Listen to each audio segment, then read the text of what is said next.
हेरले गाव अतिक्रमणाच्या विळख्यात। हातकणंगले तालुक्यातील हेरले गावामध्ये मोठ्या प्रमाणात अतिक्रमण होत असलेले निदर्शनास येत आहे। गावामध्ये अनेक ठिकठिकाणी अतिक्रमण होत असलेले दिसत आहे।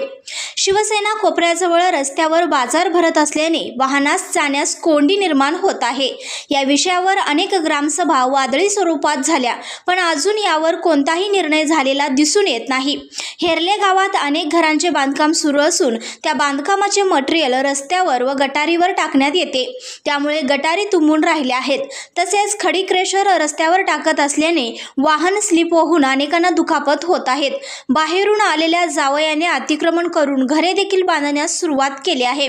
याकडे कोणीही लक्ष देत नसल्याचे दिसत आहे। हे जर असेच चालत राहिल्यास हेरले गावाचे नाव बदलून जावईवाडी हे नाव देण्यात येईल, असे ग्रामस्थांमधून प्रतिक्रिया व्यक्त होत आहेत। आमच्या चॅनलला लाईक करा, शेअर करा, सबस्क्राईब करायला विसरू नका।